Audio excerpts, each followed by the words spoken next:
What's going on, family? Family, what's up? What's up? Welcome, welcome, welcome. I know right now the YouTube environment, and y'all, I've been taking a nap. I went and got dinner with me and the kiddo. Me and her have been watching TV. So I have been in another zone. Just chilling and relaxing. We've been watching this new show called y'all know I like zombie movies, so don't judge me. I've been watching the show called, what is it called? All of Us Are Dead, and it's very good. So hold on, let me make sure everything is set. Hold on. So hold on, family. I'm trying to get all my stuff together and I am ready. So the whole point of this conversation is to talk about something that's going on right now that everybody needs to be aware of. I'm trying to find the article because I actually sent it to a cell phone, and I hold on. Let me see, family. Bear with me.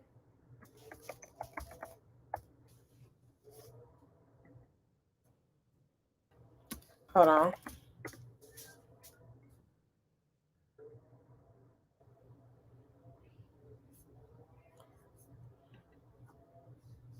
Hold on. I thought I sent it. Hold on, family. Let me send it to somebody else because I thought it came through. So give me a second, family.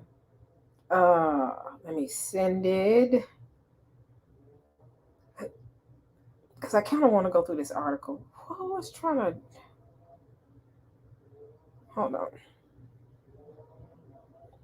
Hold on. Let me send it. I'm gonna just randomly send it to somebody's. Okay, so here we go. So let me see, y'all. Let me get this pulled up. Once I get the article pulled up, we can get started.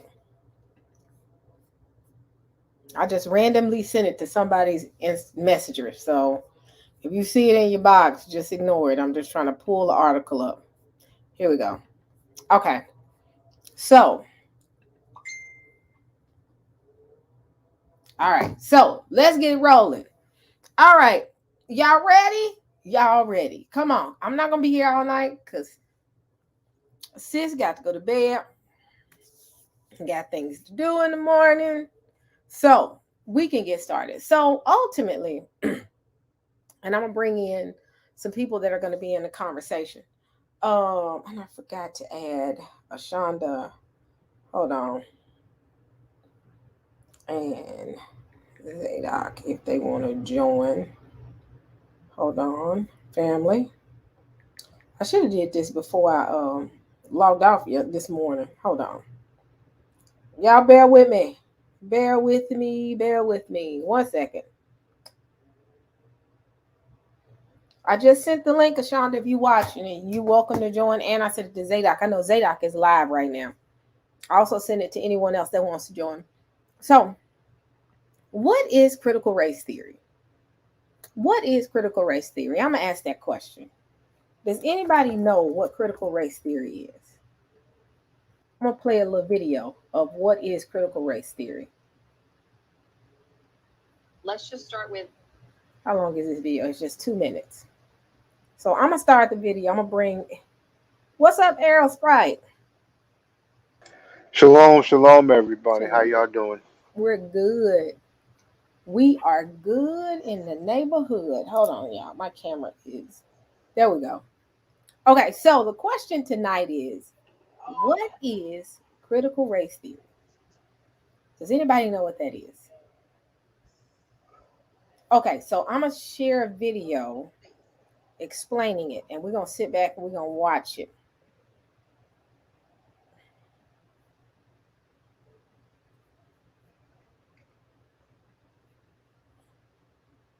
A basic definitional question. When you hear critical race theory over and over again, what should people understand? How do you define CRT? So I first want to just make a distinction between CRT, which is a theoretical framework that I learned in graduate school and read about in graduate school, versus teaching about race and racism in American history critically. So critical race theory is a framework. It's a theoretical framework that was developed in the 1980s by legal scholars to help us understand how it is that structural and racial disparities endure in our society, and how that is actually engendered in some of our laws and policies. Fair And use. so the idea was to get us to think systemically, as opposed to just thinking that racism manifests by individuals just mistreating each other, that there are actual structures in our society that create these different kinds of racial gaps and racial disparities economically, in terms of housing, in terms of education. And so that's what they do, is that they actually show us how the law, how laws that are supposed to be neutral actually can promulgate or support racial disparities. That's a theoretical framework. I think what we're talking about today, though, is some contestation and conflict over how you teach about race, racial hierarchies, critically, racism in schools and society. And so the two are being conflated. And so when you hear people talking repeatedly about critical race theory, what is your thought? Well, I hear people talking about critical race theory. I see that as a straw man for many communities, politicians particularly, trying to shape the knowledge base and what we teach students.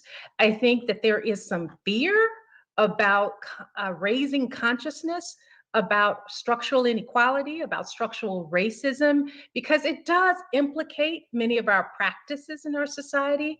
It indicates what we would have to do differently in government.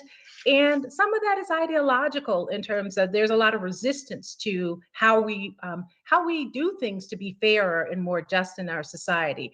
So, there are a number of, I read a really good article just yesterday in the New Yorker about the origins of this conflict and who's behind it. And it's a concerted effort by many on the right to mitigate the extent to which we really augment and increase the understanding of racism in our society.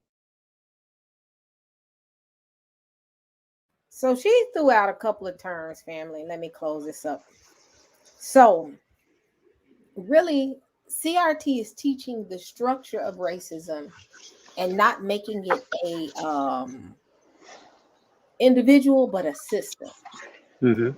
And I don't want to just throw a bunch of terms out here. I want you to understand what structural racism is. I know a lot of people understand what structural racism is, and y'all know I'm very visual. So I'm gonna play another video explaining what structural racism is, just in case, so we can at least lay the foundation of what that is. All right.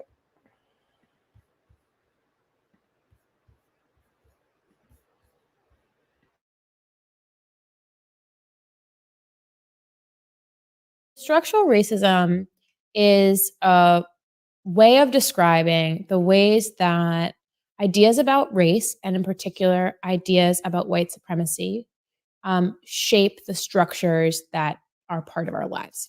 So one way to think about that, and I think the clearest way to think about that, is to think about institutions or institutional racism. So there are lots of institutions that we're a part of all the time: universities, schools, prisons, governments, that are part of our everyday lives, and that might seem on their face like they're just kind of neutral.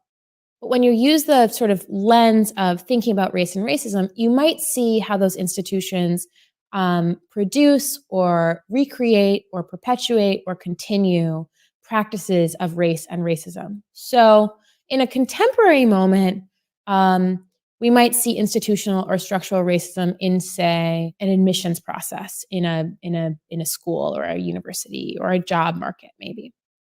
In our contemporary moment, the kind of hip thing that people like to do is to say, we're being colorblind. We're not going to pay attention to race. So that means if a Black candidate and a white candidate both come and they apply for this job or they apply for this position in this school, then we are just going to close our eyes and pretend that we can't see race, and then it will be fair. But because of all of these histories and legacies and memories of race and racism that are really deep inside all of our brains and really deep inside the ways that our institutions are structured, they're all going to see race anyway. The people who are reading the application are going to see race, but also the kind of structures that the applicants have been through their whole lives have shaped them in racialized ways. So maybe someone went to a really good public school and someone went to a not very good public school. Maybe someone had a lot of resources for after school programs and another person, didn't have those resources. So all of these kinds of structures have shaped their lives in ways that have to do with race before they even get to the admissions process. So then to kind of close our eyes and say, let's pretend race isn't here, actually enacts unfairness and perpetuates the racism. So I would say that's kind of how structural racism works today.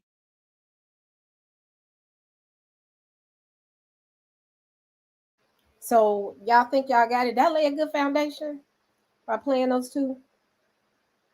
To understand critical race theory is teaching this the institution of racism, the structure of racism, how racism is used in a system rather than an individual. Uh, Mm-hmm. Taking the individual out and looking at the system itself.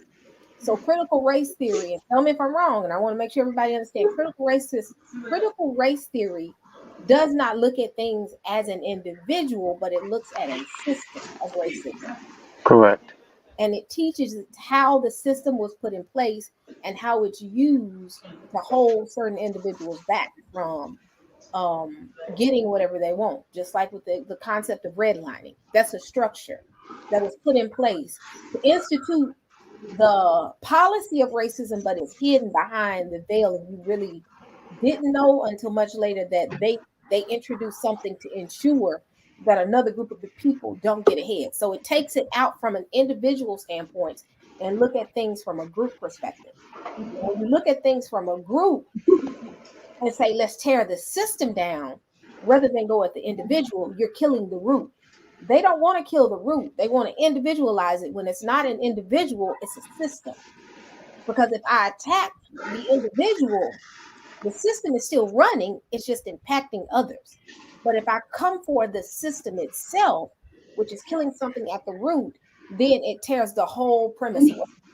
Like, for instance, if I take how when buying a house, sometimes some banks have a tendency, and I've heard this, to give charge more interest rate to Black people than they do white people. When you go to a dealership, the first thing they see is when you walk in the door, a Black woman that may have a Gucci purse and some Gucci shoes off the top, she has bad credit. So off the rip, the people that do the financing have pretty much drummed up what her interest rate may be. But because they have that mindset and that system and that institution of racism, when they pull her credit up, her credit may be better than most, but in most cases, she still possibly can get a crappy interest rate. That's how I see the institution of racism is something they don't want to talk about because that's their structure. And when you look behind the veil and realize what's really going on, and you tear the whole system down, the individuals won't have anything else to work off of. It's better, kind of like when you think about IT. When there's an issue, what's the command to kill the process? Kill the process. You can keep killing processes all day long, killing processes, and it make the system work for a minute, and then more issues come, and you got to kill that process that's causing the problem. And if you don't do root cause, you spend your time going against the individual process, which is actually still slowing the system down, making people work harder. You having to have techs look at things, and it's not really the issue, it's just the outcome of the issue, which is the process that's dragging the system down. So you do a command call. What is it? Kill. What is the old process? I haven't done it in a long time. Aerospike, what is the script that you use when you're killing a process? Actually, yeah, I think it's just where it's like kill dash, put Yes, it in Linux. yes, I It's, came up. it's just yep, yeah, kill dash and then whatever the process is or Yes. and the number, process number. Yep, and you kill it, and the system may run, but it still won't run to full capacity. But when you do root Correct. cause, it'll be less work on individuals to keep the system running. Right. You get it? That's just root cause analysis. If you do straight root cause analysis, you know what the abnormality, thank y'all for the words, or the issue is. You're killing it at the root so the individuals can't last. And that's the problem. They don't want to kill what they don't want to do true root cause to say, what is the problem?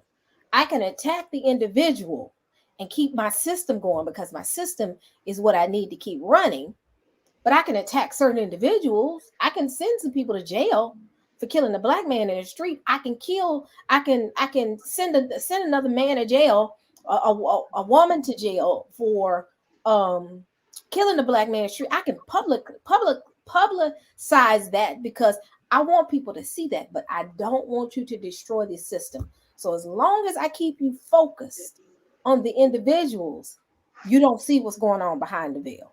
Correct. I see it. So Correct. they don't want to teach critical race theory. They rather to teach what racism is, what racism did. No, stop looking at the individual event that happened. Look at the system that was put in place to cause this to happen. They don't want you to look at that. That's why critical race theory, to me, is, I see it as, that's why they consider it to be a problem. I'm gonna bring Truth is Light in as well. So, what are your thoughts? Shalom, shalom, everyone. Thank you, Sister Eve, for bringing me in. I agree. I agree. It's just about not just tearing down the whole system because it's the system that is beneficial to them. So, as you Mhm. stated, you pointed it out clearly. Yeah, we'll give you a few here and there that you can pinpoint and identify, and we'll make like oh, why did they do that? We'll act surprised and behave shocked and and act like it's really a disruption to our melting pot system. But at the end of the day, when you don't want to discuss what is the root, which is this system, we know that it's because that some kind of way you are benefiting off that system and you realize it, and you don't want to not have that benefit, that access, that capability, those possibilities. you know so I agree. Hmm. So, where is, okay? So here are the list of states that have banned critical race theory in 2022. You got Arkansas, Florida, Idaho, Iowa, New Hampshire, Oklahoma, Tennessee. These are the states that have actually banned it. It's officially banned in these states. These are the states that's trying to move through state legislate. Let say it for me, y'all, because I'm finna mess it up. Uh, Legislation. Legislation. I can't get it out. Legislation. They're trying to move that through legislation. Y'all see, I'm having a problem. To get it in the process of being banned, and it is from a state level. It's not a federal level, but they're doing it by states. And my concern is if you get enough states, it'll become a federal thing. So here it is. So it's Georgia, Alabama, Kentucky, Louisiana. I can't talk today. Michigan, Missouri, Montana, Ohio, Pennsylvania, Rhode Island, South Carolina, Texas, Utah, Washington, West Virginia, and Wisconsin. So these are the states that are actively, and then you have those states that have no restrictions. You have Alaska, Arizona. These are the states right here that have not put the restrictions in place. Delaware, Florida, it's banned. Hawaii, Illinois, Indiana, Kansas, I'm shocked. Maine, Maryland, Massachusetts have not. Minnesota, Mississippi. Wow, Mississippi. I think I've heard that Mississippi tried, and I think Mississippi tried, and it didn't make it through. I heard Arizona too as well, and it didn't make it through. They made the attempt. I think New York, one of them. So this is the list, and I'll put the link out here for everybody. Here's the link for anybody that wants it. It gives you the list of all the states that have proceeded. Um, and you can look that up. I have another link in here. Let me pull that up, and I'll send it to myself. While I look for the other link, y'all can chime in. I'm gonna be quiet.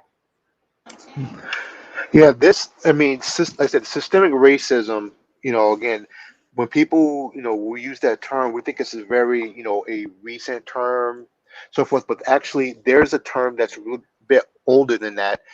that is the root of, again, what we call modern systemic racism. It's a term called Eurocentric diffusionism. Basically, as far as sociology, where there's the idea that European civilization has a unique historical advantage, and that the world has benefited from European influence within it. And that's actually the core um, philosophy behind what we call systemic racism. Now, there's a book that, if you guys want to take a look up, it's called The Colonizer's Model of the World, Geographical Diffusionism and Eurocentric History by J.M. Blout, Blaut. That's actually a book I used when I was writing my one of my papers a few years back, and it talked about it. And if it's okay with you, can I read just a small part of what the core of that is? Yes. Okay, sure. Basically, this is on page one. The belief that the belief is the notion that European civilization, quote unquote, the West, has had some unique historical advantage, some special quality of race or culture or environment or mind or spirit, which gives the human community a permanent superiority over all communities at all times in history down to the present. And the most important tenet of diffusion is the theory of the autonomous rise of Europe, and they call it the European miracle. And that right there is again the core of what will become, we know, as systemic racism. Because at first, like I say, this is going back to maybe back the 1400s. The idea again of racial superiority did not solidify yet, but once colonization really began to take off towards the mid and late 15th century, then that concept became more prominent. Like I said, we talked about earlier about the papal bulls under Nicholas. I can't remember which Pope Nicholas. The number escapes me, but about saying, telling Spain, Portugal, say, you may go and get these people from the continent because they're not really people, is the core of that. What I just read right now is basically the huge part of why they were able to do that. Again, it's like there's something special about the European culture or its environment that justifies being able to go and lord over other non-European people. And so what we're seeing right now on the critical race theory is that they are protecting that legacy. Yes. That's what it really comes down to. Is that they're actually seeing their legacy being being challenged.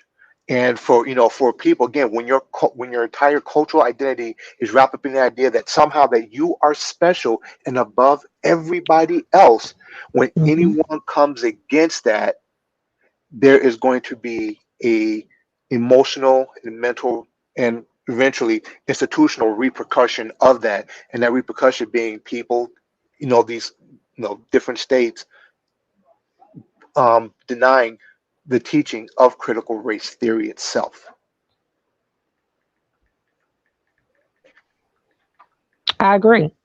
I agree with everything you say, and I'm not really familiar with that whole critical race theory, but am very familiar with systematic racism. If that's an equate, if they're being equated in like form, yes.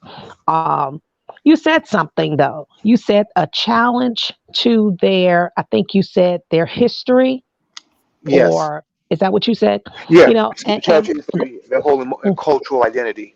cultural identity, and we can see this in even in rearing and upbringing. The European male is taught that he is superior and is supposed to have power. The European female is taught that she is a princess. So we have the man who is of power, and then we have the fragile princess, and it all plays out. We see it in all these videos that come up. Where it's one group of people or a black person, and there's a white person. I just watched a video with the sister who does videos in Virginia Beach. And she was videoing in Walmart, and we know things often seem to go down in Walmart. And I was just so outdone. There was a Caucasian woman who was who was suspected of stealing out of Walmart. Well, of course, this young lady, she does like free press videoing, trying to capture a story. Either, how we are in Israel, we either trying to be a story or trying to capture one. And so the issue was at the point that the woman was going to be taken into the back office at Walmart, the sister tells her, ma'am, they're about to arrest you for shoplifting. And when the woman turns around, she says, what? And then she sees the video camera and she attacks this girl. And you can see her camera fly out her hand and all you hear is boop, boop, boop. So now, although the woman, everybody in the chat was like, oh, that's what she get for being nosy. She should have minded her business. And I'm like, being nosy is not a crime, but assault is a crime. In that same sense, there was another video at Walmart where a white male was suspected of stealing. And as he was trying to go out the door, someone else was videoing. An old white woman, she stopped him and assaulted him. But the energy was not the same. The energy was that, opposed to, and my position was, what if he had not fired from her for not minding her business? We have so much hypocrisy in our culture of being American. It's just ridiculous, but we don't see the double standards that we put forth. For some reason, it's like either we don't see it or we just won't see it. And that's where I have the problem. In everything, it's always a double standard. What's good, even our laws, we see that the laws are not just. They're not equitable. And that's a problem. And because that's a problem, we know that's a problem for y'all. I yield back. That's absolute facts. We see nothing but double standards. Again, think about let's say again, we tend to talk about Florida a lot. Think about the stand your ground laws. That again, if Absolutely. an Israelite person decides to who actually has a case for self-defense and they try to stand up on that law, more than likely they will be found guilty and the law will not apply to them. But if a European person does so, then it's a him and a haw, and then maybe it's like, well, maybe this circumstance, every possible filter they will use to try to get this person off and say, no, stand your ground. Look, they were perfectly justified. Well, they were in their rights. You're right. You that's what they said. And that's why I pointed that out. I said now, and that was one of the things I put in the feed. It had so many. I said, but let's see if we, and my exact words, it's okay and you're legal and within your rights if you stand your ground, but you're being nosy and you're being antagonistic if you just standing around. So it's okay to stand your ground, but it's not okay to stand around. It's okay to stand your ground and it be videotaped, but it's not okay to stand around and let that be videotaped because now you are harassing people. And another position, as you stated, with there are so many videos out there. I mean, it's just unreal the difference in even us. Even we think differently. And I posted, I said, it's about, especially when it comes to women, the white fragility. Yes. Now, what happened was the African-American woman, her name was Rhoda, when the woman attacked her, she blip-blopped the bloopy bloop, gave her a bloody nose. At that point, when the police were already out there because Walmart had called them for her suspected of stealing. And Rhoda knew this. So she said, ma'am, you're about to be arrested. And at the end of the day, when they got outside, all of that suspicion of the woman being a thief, do you know that all disappeared? They were Yeah. petting her up, and she was crying, Hmm. and the video, and she was like, "Wait a minute, I'm the victim. She attacked me." But this is how we're often portrayed because we're thought of as aggressive, or that's how they want to put us in that light. Right. So Yeah, we see that so much. I mean, we see, like I said again. We've watched it happen. Let's go back to what, 2 or 3 years now, with the beginning of the so-called Karen movement with Barbecue Becky. If we all remember what happened when she called the police on these brothers and sisters who were just having a barbecue, and then she called the police. And when the police confronted her, first they started talking to the Israelites there, and they were like, "We're not doing anything wrong." And when the police turned their attention to Barbecue Becky, she turned on the tears. And then at that very instant, you saw the softening of the police officer towards her. yes, yes, And it says, so the most deadliest thing for Israelites are a European woman's tears. absolutely. Even we have another one, the Home Depot incident. I believe that was in Texas, where the African American girl, I don't know if she worked there, I can't remember that aspect. She asked the woman to put her mask on. I'll call her Karen. And Karen was like, "No, I'm not going to put my mask on." A disruption ensued, and the Karen was like, "Well, you know what? I'll spit on you." And she was like, "Yeah, white power. I believe in white power." And because she threatened, I think she was charged with assault, but I just read the report today that it said that, well, the judge found her not guilty of it. Mm, not shocking. Some people feel like they're surprised. Like, why would you be surprised that he found him not guilty? When Right, that's how exactly, again, right. diffusionism. That's exactly how it works. That's interesting. That's interesting. I'm gonna play something. Hold on. Hey J Mac, before I get started, what's going on? Oh, I'm doing great. How you all doing tonight? I'm good. That's good. Good. Everybody, peace, grace, blessings to everyone. Your topic definitely piqued my interest. I was working on something, then I saw it pop up, and I said CRT. Oh, and then you asked a question. Do y'all know what CRT is? And I was like, yeah. I kind of studied up on it last year uh, because um, because of all the controversy. And what people don't may not realize is that I know some folk know, but what a lot of people may not realize is that the right wing, when I say right wing, I'm talking politics, realized that they needed a political punching bag, and they decided to use CRT, even though most of them don't even know what CRT is. But because people are so simple and they don't study, they don't research, they don't learn, they don't do anything, they just listen to whatever folk tell them. They knew a lot of folk would run with it, and they could kick up a big firestorm and use it as political football.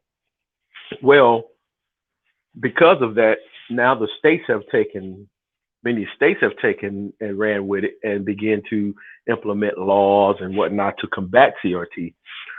In my opinion, and I try to look at layers. This is a bigger, there's a more cynical plot with CRT, or shall I say the anti quote unquote anti CRT. They want to use that as they can stir up enough anger, then they can make enough laws, and then they can begin to rewrite history, as you guys are seeing. They're trying to rewrite American history Yep. and whitewash American history. And then once that's successful, then they can begin to repeal and replace laws, anti-discrimination laws, civil rights laws, and any other laws that equals the playing field. I'm telling you, these people who are behind this know exactly what they're doing. And I'm not saying they're going to be successful, because if enough people fight back, and stop playing games with this and say, oh, they just don't know. We blow it off and say, oh, they just don't know what they're talking about, with CRT. But it's more to it than that. They got a entire half of the nation riled up about something that's not even happening. Nobody's teaching CRT in schools. Nobody's, when I say schools, I'm talking high school, grade school. Nobody's teaching, and then they don't even understand what it is. So I just wanted to begin there. And if we wanted to have a deeper conversation about what CRT is and isn't, we could definitely do that too. Yeah, and I Well, think that's what we're trying to do. We're that's what I'm sorry, sister. Go ahead. no, Go ahead. no, that you're right. That's what we're doing. We're having that deeper conversation about critical race theory. Most people are kind of divided, and what I noticed with some evangelicals, they're more leaning towards it's Marxism, and I don't see this as Marxism. I think they label things as Marxism to make it go away because Absolutely, to shut Yep. it down. yes, that borderline leads you into the realm of being a communist, and people are so Correct. afraid of that word that critical race theory now is going to be tagged as communism almost because they've Well, already they already detect this. So they say, oh, it just creates more division. It creates divisiveness. Hello, there's division. There's been divisiveness since what, day one? Stop Mhm. it. You know. Right. We're And talking. then someone mentioned the whitewashing so that the whitewashing can begin. Didn't that happen? Everything has been whitewashed. Everything already. What are they going to whitewash it? You know, like you said, the thing is to keep us from opening our mouths, to keep our mouths on mute. And here it is, because the way a lot of these young people are coming up today, where they all feel in my son's age category, a lot of them under 21, no matter what nationality, they all say, oh, well, people are people. They have this thing that they don't understand the history or the differences that the systems make between people. Have made between our people. So they're coming up with all this up because here it is. They've taken the books away from them. They've given them the technology. They've dumbed them down. They don't know how to, they won't even be able to go to a book and read about these things, So they're under this delusion. And it may be a I don't want to say it's a bad thing, but when the rubber meets the road, there are still those people who will be in high places and power that will try to stifle even their little perceived melting pot of love. I'll say it like that. And everybody is the same. You know how they think. How you back? Hey, hey man, when I was saying whitewashing history, I know some history. I mean, I know they do whitewash a lot of things, and they have been, but there are certain aspects and certain elements of history that they just could not totally whitewash.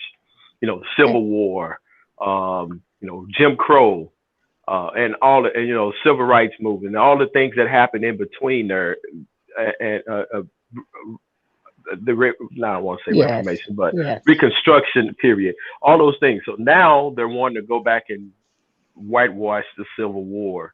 They want to go back and make the Union, I mean not the Union, but the South and the Confederate soldiers. They want to make them out of they were just fighting for states' rights. Hmm. And when Hmm. everybody and their mama knows it was about slavery, it wasn't about nothing but slavery Right. and Right. them holding on to slavery. And so these are the things. And then Jim Crow wasn't so bad, Oh where yeah, they gloss over it even when I was in school. You heard about it, but it was such a glossed over thing.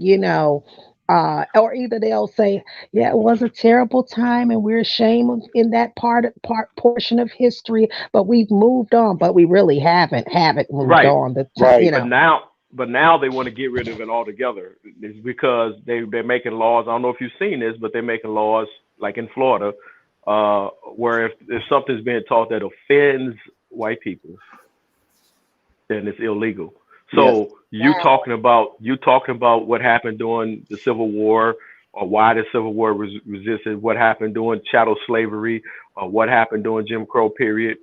You just talking about those things to be outlawed is illegal. So basically, you're totally changing history and getting rid of history books. They're burning books. They're doing all kind of insane Oh, things are yes. going on right now. I'm alarmed. I know a lot of folks don't see the long play here, but I Yep. am alarmed about this.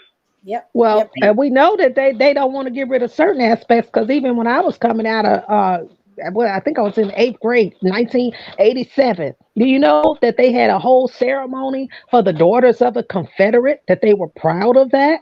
I don't Wow. know if you have all ever heard of that, but Hmm. those daughters, and they had a whole ceremony, and the little girls got up there with their little, I mean, just a whole, but so if you want to take out that part, but you want to keep those things that give you honor. You see what I'm saying? Correct. It's Correct. it's wickedness. Correct. Let me show a video because again, I'm looking at long, and I know a lot of us up here looking at long term. I'm looking at long term, how this can turn bad.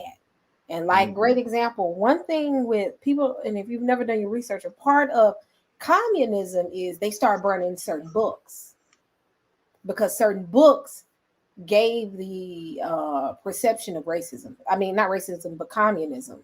I forgot what books that they burned, and I'm gonna find a video, and it shows how that mirrors this somewhat, because that's the first thing I said. Wait, and correct me if I'm wrong. They did during that era, certain books were illegal to read, and I know now that's one thing that they're doing. Like I think some states was trying to ban the book Beloved. Beloved is, if you look at Beloved itself, the movie deals with the harshness of racism.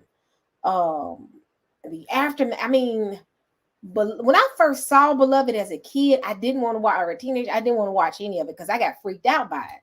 Me being the person that can watch horror movies, I just couldn't watch that. I just recently, about a year ago, sat down and watched Beloved. And when I watched it, I said, this deals with the trauma of racism. I mean, of slave trade or slavery. It deals with, I mean, it is traumatic in every sense of the word. You don't see no, it's trauma, straight trauma. And the goal of the mother in the movie, which Oprah played the mother, she would rather her children die than to be born into slavery. And she killed one of her kids, and she didn't get a chance to get to the others because they came and, the group came and got her and kind of um got the baby and kind of get, she had a mental breakdown because she was so traumatized by the slave trade. And it gives you snippets of some of the things that she saw. And if you look at, I'm not an advocate for everybody to go see the movie, but I will say go see I mean, when you look at it, it's not, they in a cabin, they talking, it didn't give you a high level view of it, of what it looked like. It gave you in-depth understanding of the psychological trauma that she was dealing with. And what I liked about the movie, because I've not read the book, and I really am going to get the book now, because eventually they probably going to make the book illegal if they keep going the route that they're going. You saw and felt her trauma. So when you're going through that journey of her trauma, you're like, oh my goodness. I mean, they had one scene where the guy had the cage thing on his neck, and he was being, and it was straight. You saw the torture, and how they always, what did they call the plantation?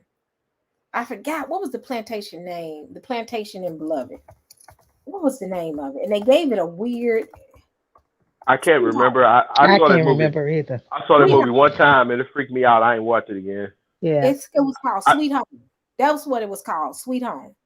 Sweet Home Plantation in Beloved. Wasn't Mhm. nothing sweet about it. Right. But let me show y'all this.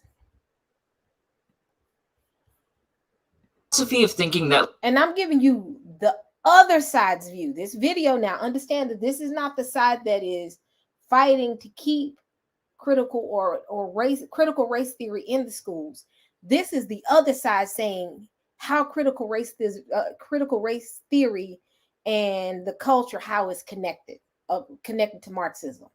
So understand that this isn't something that I agree with. Fair use too. I want to say that fair use for all the videos I played. But I just want y'all to see what the other side is saying. I think this is a video, so I'm gonna play it. led to the deaths of millions and millions of people throughout The philosophy of thinking that led to the deaths of millions and millions of people throughout history, notably the Soviet Union and Communist China, is Marxism. If we define Marxism, we get the following: the political and economic theories of Karl Marx and Friedrich Engels, later developed by their followers to form the basis for the theory and practice of communism. Yes, that very same communism that killed millions and millions of people. Now, you may have heard that this idea of critical race theory has been floating around.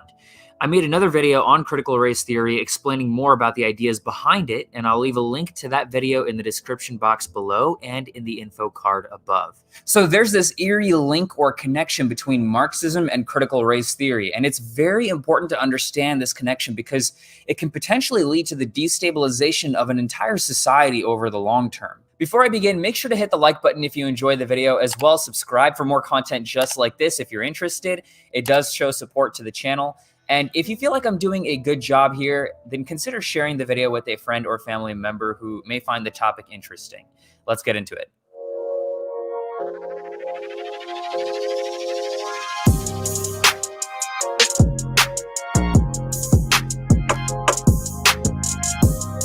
Marx theorized that society was unfairly structured and that there was a class divide that was clear and distinct.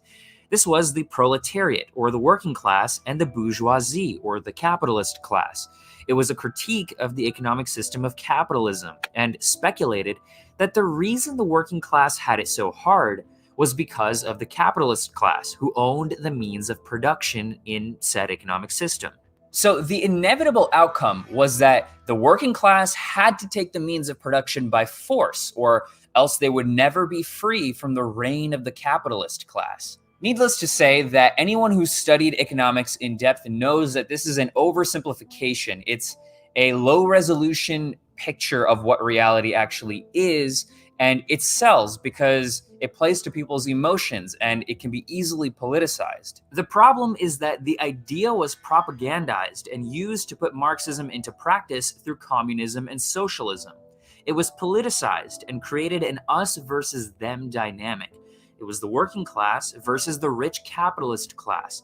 Little did they know that when they actually gave the government enough power to deal with this class divide, production of basic material items like food collapsed, leading to the starvation and death of millions of people. It wasn't only that, it created an animosity, a hatred that was sown between people, and government became so authoritarian that people's freedoms were basically gone. You would feel that even if you didn't believe the propaganda, you would have to get on board, or else society would shun you and do even worse than that. Now, when you apply this to critical race theory, which posits that white people are systematically keeping people of color down through legal, economic, and social means, you get a similar us versus them dynamic. It's people of color versus white people. And as this ideology grows and becomes more and more politicized, more and more propagandized. Just where he highlighted that, let's read that and see what it actually says, because he's lying. Okay. That's why I wanted you to see the other side, their view. This is not the view of the entire community or what we see in the books, but this is what I've heard about it, that it's dividing people, that it's us against them. It's trying, right. So you want me to rewind it? Okay. Just a little bit, right there where he highlighted that, because he said it says critical race theory says white people do such and such, and I don't see anything like that in the text, but let's read it anyway. Okay. You talking about this part right here? Yeah. Yes. Exactly. So it says right here, according to critical race theory, racial inequality emerged from social, economic, and legal differences that white people create between races to maintain elite white interest in labor markets and politics. So this, what he's reading here, is not a document of critical race theory that was written by any of the professors. This is somebody's theory on critical race theory. This is somebody opining. I mean, because he says that. It says right here, according to critical race theory. Well, if it was critical race theory, it wouldn't say according to critical race theory, if you understand where I'm coming from. I get what you're saying. Yeah, this is somebody's opinion. Now here is, I'm trying to find it. Hold on, because I had another, the principles, and I'm looking at the American Bar Association. And I'll share it with you. And then we can go back to their video. Let me share. Let me see. Here it is. Okay, so these are the principles of critical race theory. I saw this a while back. I'm trying to find where I saw the definition of it.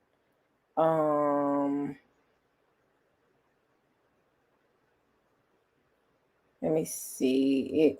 That part right there, where this is the American Bar Association that says CRT is not a diversity and inclusion training, but a practice of interrogating the role of race and racism in society that emerged in the legal academy and spread to the other fields of scholarship. So, what do you get from that? I don't see anything about attacking individual white people. See, I think it's not an individual, and I said that earlier too.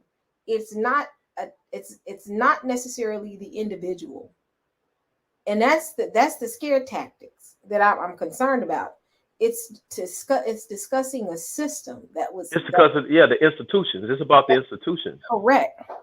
See, that's why I said it's the other side. I wanted everybody to look at to see what they see.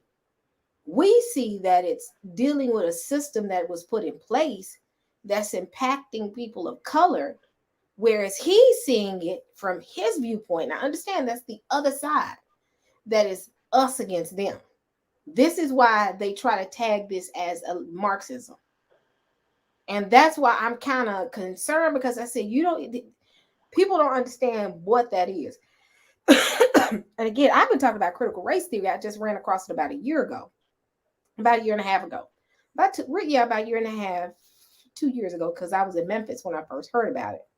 But it attacks the actual institution of systems. Right. And they talk like it's new. This thing's been around since the 70s. Yep. So this is why I want people to hear what some people think, because again, they're trying to equate it to Marxism. And I'm trying to, maybe you can help me. How is this, before I go back to this, how are they connecting this to Marxism though? I think that's my biggest confusion. They're doing it deceitfully. Now, this guy that's in this video, if he's as learned as he's coming off to be, then he should know better. And then he's suspect in my opinion. Now, I can't say for sure that he hasn't been hoodwinked, but if he's actually took the time to study CRT, then he knows then that it is not about individuals. It's not about keeping making white people feel guilty about racism or all the other arguments that they come out with. It's about the institutions that were impacted by racism. Has nothing to do with Marxism or communism. So why people like him or doing this? He's either doing it out of ignorance or he's intentionally doing it. Is my point. But when you look at and I'm gonna say this real quick, and then you can chime in. When you look at the state level, some of the things that they're saying, they don't want their children to feel uncomfortable. Right. And that's the thing. It's not about what they know or don't know. They don't want their children to know. And because, again, these are young people in a certain time that think differently because they haven't been all the way, assimilated, or they have their own thoughts about things in a sense. But if you teach our children this, then the world is going to change from our advantage.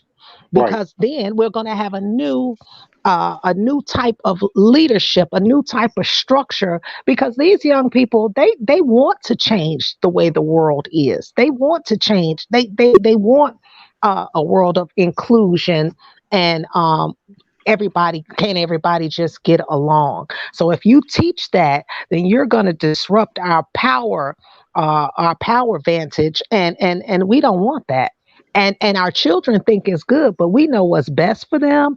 I'm speaking now, I'm not speaking for me, I'm speaking with that mindset. We know what's best for them and our posterity to keep us on top of things. And this is key right here. Says CRT recognizes that racism is not a begone relic of the past.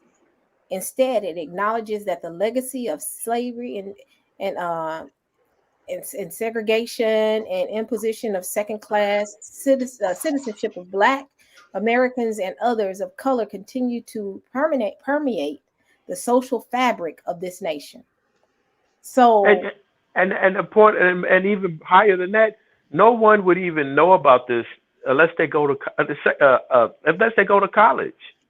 yep, This stuff is not studied in high school. You wouldn't even know about. I never heard about this until a few years ago. yep, and that's Well, key. but as you not in the sense of all of these technical terms, but as we were coming up and my children, if we teach them about when things occur or in society that we see that is affected, like my son, one of the things I've always told my children, if you're ever picked up by the police, they're not your friend. They come off friendly, and don't you ever make a statement. The first thing you do is say, I need to call my mom. I need an attorney. Hmm. So those are systematic things that we are aware of that has happened that we can start with at home. It's okay. They no matter what. And one of the things I told my son, I said, remember, I told you, if you know that you're not guilty, you haven't done anything, you haven't seen anything, you don't know anything, and they hem you up, even up to the point where you're at the table, don't you ever make a plea. That's right. Ever. I told my kids the same thing. Yep. I said, even if they beat you, don't you step and lie on yourself because you're gonna have to deal with me after that. Yep. So, Absolutely. so it's interesting to see that. But the thing is, when you hear it from what I've been hearing from a lot, that's why I kept saying I don't see how critical race theory is communism It's and not. Marxism. It's a way of making you afraid to say anything. Because if you're Right. to be a communist, even Mhm. now, you are scrutinized. I think you can still literally possibly be put in jail. I'm not quite sure if they've even gotten rid of that. So if we're going to do that, we're going to stigmatize screaming racism because we don't. Because I'm sitting there saying, someone explained this to me, and it kept trying to get me to see it's a boundary. It's race. It's Marxism. It doesn't. We are all on equal. No, we're not. We're not, and that's what is showing how the system was built in order to and kind of gives you an idea of how it was built and being driven now. Because Hmm. it says that it shows you that the system hasn't been gone itself. The infrastructure is still there. The infrastructure Yeah. is still there running. And that's what they don't want their babies to find out about. Because remember, these children, even the younger people, we know, like even when we talk about coming into the scriptures, and when we talk about the lineages and who is out of who, at the table of nations, you will find that if you talk to a lot of those who are of Ashkenazi, they don't even realize, now, not to say that everybody believes the scriptures, but they don't see because they're not taught that, oh, you're really, how should I say this? They, I yield back on that point because I'm trying to say something, but I don't want us to get uh, In trouble. you know, Yeah. right, penalized, scrutinized for that. Right. But so I'll It's yield back funny on that because point. my friend, a friend of mine, and of course they start picking on him. Facebook start picking on him because of some comments he made, which were not a big deal. But he was making a point about Whoopi Goldberg and the comments she made and how he was relating that to a man named Adolf. I'm not gonna say his last name because my friend got put in put in Facebook jail because he used a man's last name. Seriously. Hmm. And you guys know who I'm talking about, the guy who was Yep. who was responsible for Nazism. So, Mr. and Mustache. the strange thing, and the Mr. strange, Mein Kampf. yeah, and the strange part about that is there's a rise in Nazism, or at least they're coming out of the closet, and there's being more accepted by the right wing, and they're being uh, how do I say, they're not being pushed back in the closet like they used to be. Let's put it that way. Right. Yeah, you see that a lot. Like I said, we're in a basically McCarthy era, the McCarthy era 2.0. That's where we're at now. Again, right, certain buzzwords are being used right now, but instead of being tracked by agents, it's being tracked by algorithms. So anything you say can and will be used against you in Facebook law. Right. Correct. Absolutely. And I always say when people make, because I have, like I said, I'm not an expert on CRT, but I have studied it enough to know what it is and what it isn't. Right. And when people make, you know, ignorant comments about CRT being Marxism or communism, and a threat to the United States, I turn the tables and I say, actually, I don't think you know what CRT is, but actually, the MAGA code is more of a threat to the United States and democracy. Authoritarianism that you guys wanted to make Donald Trump king of the United States, that's more of a threat to to democracy. A Yes, sir. denial of facts and truths that sit you in the face, making up your own facts. That's more of a threat to democracy. So CRT has been around for 30 years. It's never been a threat to democracy. Only thing it's doing is highlighting the uh, the poison of racism that has creeped that was planted into the institution, and we see examples of it all the time in loan applications for mortgages and houses and property and job applications and hiring practices. And I mean, you can just go on down the line. We got example of examples today. I ain't talking about 20, 30, 40 years ago. I'm talking about today. Even in the news of people who go on and to get their houses appraised because they want to, they either want to sell their house or they want to, what they call, get some equity out of the home. Yep. And the appraiser comes in, give them one type of a low ball appraisal, okay, and they're really disfranchised. So uh, here's an example. You guys can look this up. This lady, she was actually, I believe, she had her husband's white, so she took all her pictures down, any pictures of her, any pictures of blackness in the family in the house, and left only the white pictures up and had either her husband or another family member, someone who was white at the house. The second appraiser come and gave them like a $50,000 higher appraisal. It was either $50,000 or $100,000 more for the same house. And that was in the news. That was a big deal. But there are more examples just like that. And when I bring up these examples and I pull them up on the on the internet, or I pull them up and show people, they say, "Oh, that's just a one-off." I'm like, no, that's not a one-off. You really here's somebody with good credit, a good house in a good neighborhood who was lowball. Now, what do you think they're doing to somebody, some obscure person like me? Yeah, that offer was, I think it was $150,000 higher. I believe you. It was $150,000. I remember because she had a friend and who was a realtor, and they told her to just take all of her pictures down, and she had a white friend go in Yep. to the house for her. Now, Yes. I'm gonna tell y'all something. And maybe I'm, my little paranoia, my little spidey senses are shooting up right now. Have y'all noticed the parallelism to World War II? Oh At the yes. time Germany was going to war, they still had some internal issues going on, which led to the Holocaust. And then some of it, then they were screaming because it wasn't. Am I correct? They were screaming communism, and I mean, it's just, and we getting ready to possibly go to war now. Then you have internal issues um dealing with critical race theory, and they talk about this, the country is divided, because I'm going to show you a video where they're saying the country is now divided about this. I'm just looking like this is beginning to look a little interesting right here. That, am I reading this wrong, y'all? Tell me if I'm reading this wrong. Tell me, because y'all No, know.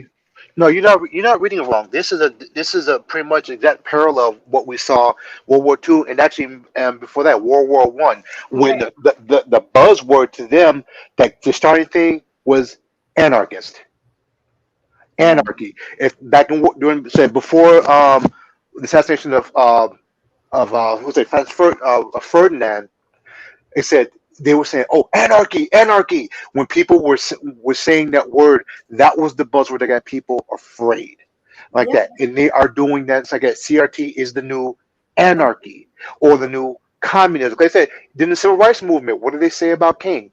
What do they say that he's being backed by whom? Communists. Communist. Yep. And Right. you know, brother, the funny thing that you mentioned King. Now, everybody venerates Dr. King, and they, specific, right, when his birthday comes around, everybody's remembering. Everybody loves Dr. King, and they Yeah. quote him. But Dr. King's approval rating during that time was in the trash. Hmm. And not just amongst white folk, but the majority of black people. Well, I won't say majority, but that he would at least half of black people couldn't stand up, and the majority of white people thought one of them dead. So it's just ironic that now, after death, he gets his flowers. Right. Well, Yeah. I wanted to mention. I think we talked about being a democracy. Being a democracy when really we are a republic. It's not a democracy in the sense that everyone thinks. It has been a democracy. What's that? Pre 1776 independence. So Well, we I mean, are. Go ahead. go ahead. No, no, I was gonna say I agree with you. But whatever form of government we believe we have, where we have a constitution, we don't have a Mhm. king. We the Right. one person don't get to decide who remains in power and all that But kind of because jazz. we right, but because we don't understand that it's the people who are the government. See, a lot of times, even now, we don't know that we are the government. They who portray to be the government is not the government. We are supposed to be the government, but we lay so much aside and in the hands of those who we think are in the government, the federal, or whatever other terms they use to have used to deceive us. You know how I know? Because a lot of times when it comes to going to the polls, or even if you choose not to go to the polls before you knew you was Israel, even if you did, whatever your selection was, there were less of us going to the what do you call all of these planning meetings, these zoning, all different types of meetings that we were very skimpily represented in those meetings where they were planning to do stuff, town hall meetings, all of that stuff. So I don't think we really knew that the type of power that we were supposed to have, whether we say it's perceived or not, we weren't there. Our numbers didn't show out up for that to show that we are the government. The people is the government. That's what my point. We think someone else is a government, but we truly are supposed to be the government. They work for us. We don't run after what they say is. But it's been flipped. So I Right. agree with you. Those people, ran. They left England. They were called colonies. They left England for a reason. They left England because they were sick of a kingship, and they were sick of uh, religious, political, religious ties, and all that jazz. So they came here, to get away from all that. And then, obviously a constitution was made because they wanted to do something different. They didn't want one person calling all the shots. That's the reason it was constructed the way it is. Right now, some people are in the cult that I mentioned earlier. They want to make this dude king, literally, seriously. Hmm. And they want to end the republic or democracy, whatever you want to call it. They want to end that right now, make this dude king, and he can appoint his son as king when he get ready to pass on and whatever. Autocracy. Yeah, Yep. So I wanted that's why I wanted to show that video because right now, this right here is almost like starting hysteria or misinformation. So I want to finish this video. I know y'all, I know it's a little irritating. Y'all got to weather through it. But this is the mind of what people are thinking. And then when I play the other video of what some of the politicians are saying, it is somewhat in line with this. with this misinformation.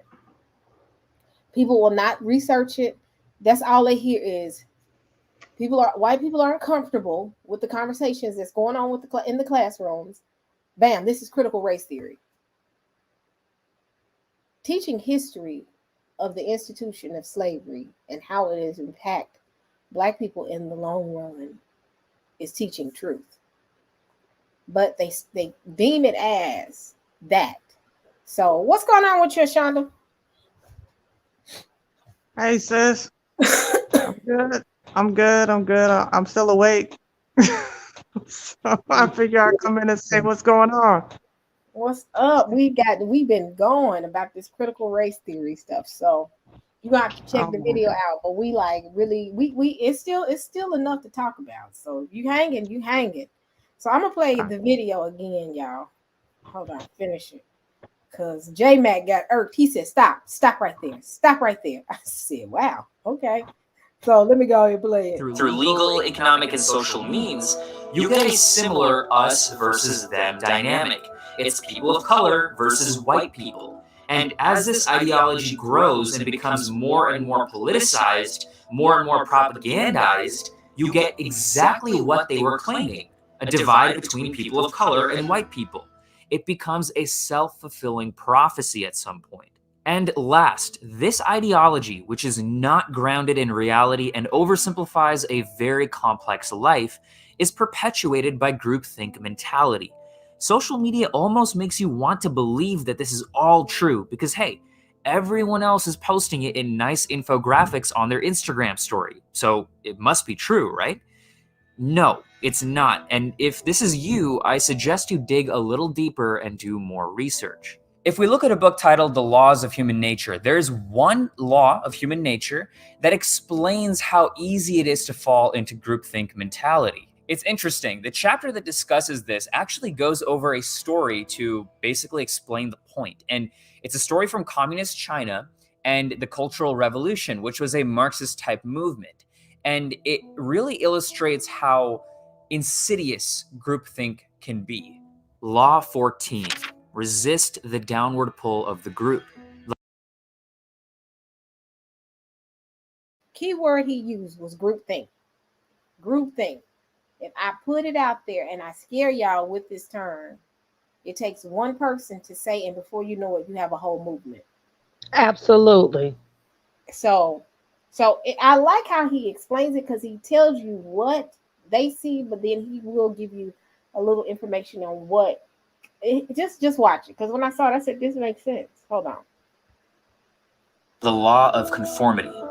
We have a side to our character that we are generally unaware of: our social personality, the different person we become when we operate in groups of people.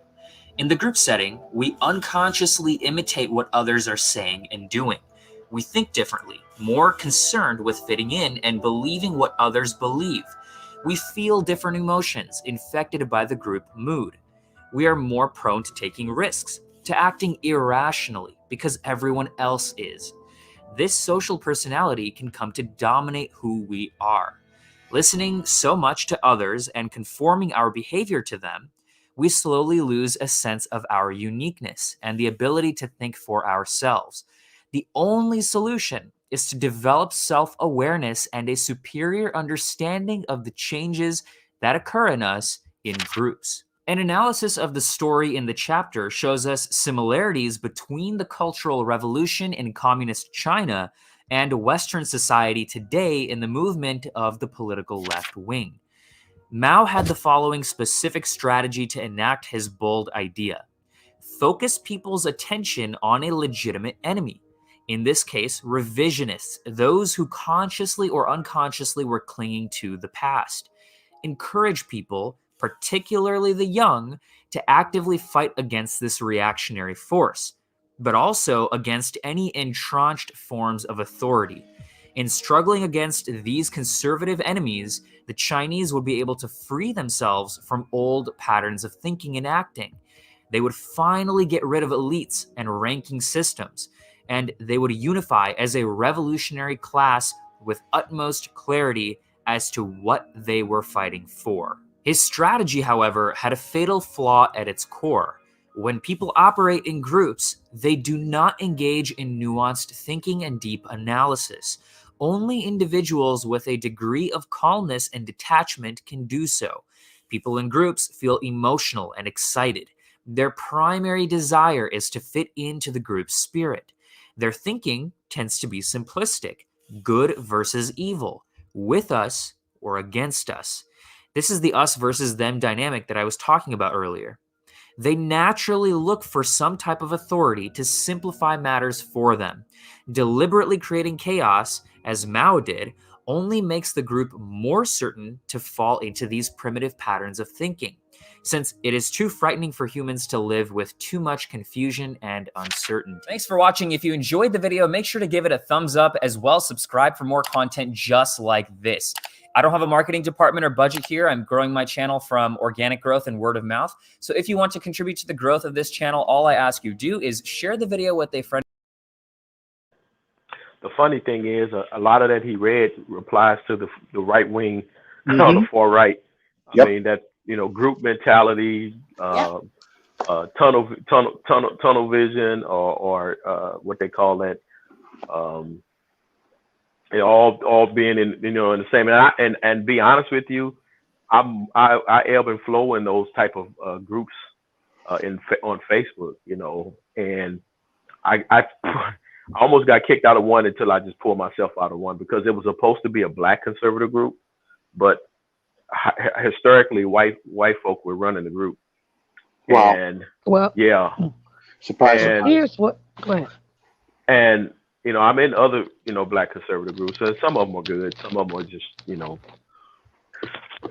I'll just say they're not good. But what I've seen and noticed is, yeah, it's the same old echo chambers, all that nonsense. So every finger that they point at the so-called left, they need to point back at himself. He's I don't know what statistics he's going to start bringing forward eventually, but he never did explain what wasn't true when he said it's just not true, and he showed some stuff. He showed a list of different things. I'm like, and it was real fast, and I'm like, okay, what on that list is not true? That's what I would have asked him if I was doing an interview. All right. Well, I was going to ask Sister E to stop it right there so we could see what that, because I couldn't see what that little diagram was actually, to see what he was saying. This is what they'll be following, and it's not true. Right. It's Yeah, interesting. some of that Let's stuff. have And a- I'll shut up real quick. Some of that stuff, sister, was things that are true. Let me tell you that right now. The other thing is here, as we could see, I know we're not, no, we don't want to be under what we call the, and there are many names for it. I call it the Borg mentality, where we're so robotic in our thinking. And we're, as he said, and he made a good point, when you get in groups, sometimes in order to go along to get along, your wording, we see people just turn and just start parroting other people. Just say what somebody else say. Just say what somebody else say. You'll be okay.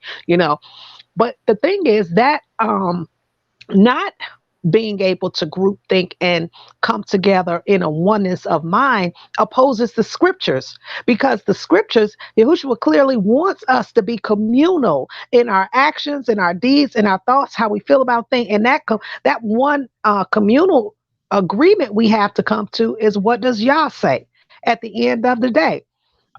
Many years ago, the Father said, he said, yes, tell my people, I want them to be individuals, but I want them to be indivisible individuals, meaning that we are separate entities, but we are one at the end of the day. And in that oneness, that's where we will have our strength, our safety, our security, our wellness of being, and all of that. So yeah, trying to cut all that out. So see, and that's a tactic of what is it? Divide and conquer. We want them to all be different thinkers, yeah, but that's another form of divisiveness, because you want to separate my mind from the mind of my brother who has the mind of Yah, and I'm supposed to have the mind of Yah. Then we have one mind, one way of thinking, one way of operating and functioning amongst each other. Are you back? So I'm gonna show y'all something. So you listen to everything that he said, and I had to step away for a minute. That was kiddo in the background, but you hear where he's going. He allowed you to see it from their eyes. They don't see it as an institution. They see white versus black. Yeah. And it's not white versus black. It's the system that's the problem. Destroy the system of racism. And we can't, and being honest, I don't, it will never be destroyed until God comes and destroys it, because it's so intertwined in so much. It's like weeds, and it has sprung up in every single system, and it's kind of hard to find it because it's weeds all in the system. You want to snatch it out, but you're gonna end up snatching the good and the bad out. So it's like it's so intertwined, nothing, which is nothing good about institutional racism. I'm not saying that, but the system will pluck out something that says, I mean, that's related to racism, but then leaves a hole for something else to come in. And you get what I'm saying? So Yep. it's going to take God to come and fix this. But they made it individual when we, myself and others, say it's a system that anybody can be. I tell people the institution or the system of systematic racism can be a person of color pushing the system. They can learn the system and do what they will to their own people. I've seen that happen. But the system is the problem. If the system dies, that's an equal opportunity and equal grounding. That's the problem. Equal grounding. But here it is, sister. We talk about systems and how they have to die. Remember that even when you bring down one system, another system has to come into place, because even the way Yah has laid this things out is systematic. We are in systems. We're the way the planets, the stars, all of that stuff, the earth moves, the animals, they are part of systems. And systems just simply means how something is to operate and function at its optimal level. That's how the system should be laid out. So if something is brought down, there still has to be a better system, another system, a righteous system that comes and replaces it. I yield back. That's why I said that it will be, and I'm gonna play this other video. It will have to Hey, be. Sister E, check your inbox. So I'm sorry, check your inbox because I sent you a video and I sent you the timestamp. It was an interview with Mark Lamont Hill and a legislator, a state legislator who actually made or wrote CRT, anti-CRT legislation, and didn't even know what CRT was. And Mark Lamont Hill exposed him. You know what? I saw this. But I'm gonna play it. Was this recent when this happened? Yeah, it was like last year because we actually Oh, did me and some brothers did a live and I played that on our live. Daily harvest okay. is for the full-time Let me and get this once-a-week cue. Hold on vegans. one second.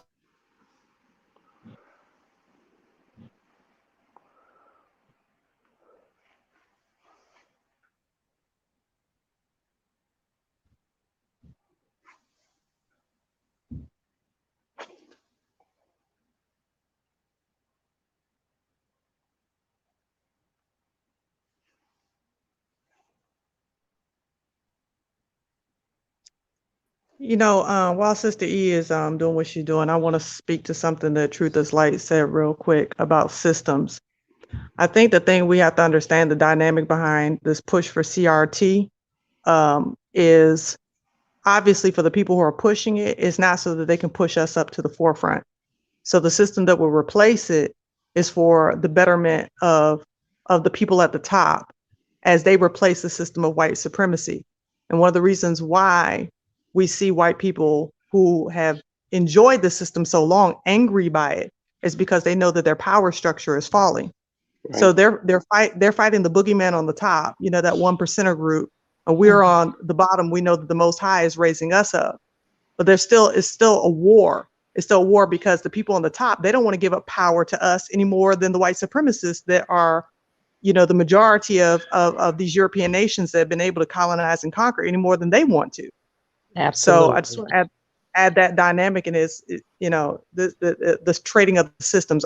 Obviously, the Most High is going to have us, Jacob, ruling, but that's still a whole different beast that we have to consider as these people on the top want to eradicate us from being on top as well. correct. And I That is and I think I think sis, we did highlight. I think it was just the three of us on at that time. That did come up that they just don't want to be removed. from their position, the ones who are higher than the higher ups. They just don't want Period. that. Period. That's right. That's exactly it. It's power. I'm saying it. Power system. They are drunk. It's like basically why I see racism. I call it spiritual heroin, and they're all addicts. Mhm. Yep. Amen. Right. Yep. Amen. So I'm gonna play this real quick. Hold on. Here we go. Do I have it shared? Yeah. To ask you a more specific question, just because I want to get your response to this. What leads you to believe that critical race theory argues racial superiority? Well, obviously, when you study those who are significant writers in support of critical race theory and who are defining critical race theory, that's what they write about. That's clearly what they write about.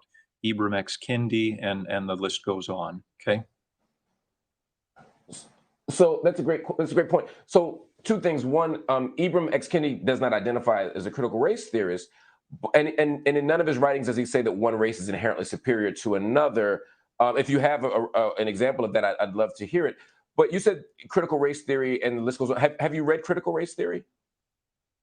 Yes. Yes. You're What talking critical about race theory have you the read that said teachings that of Herbert Marcuse, and others. Herbert Marcuse wrote and published before critical race theory was founded?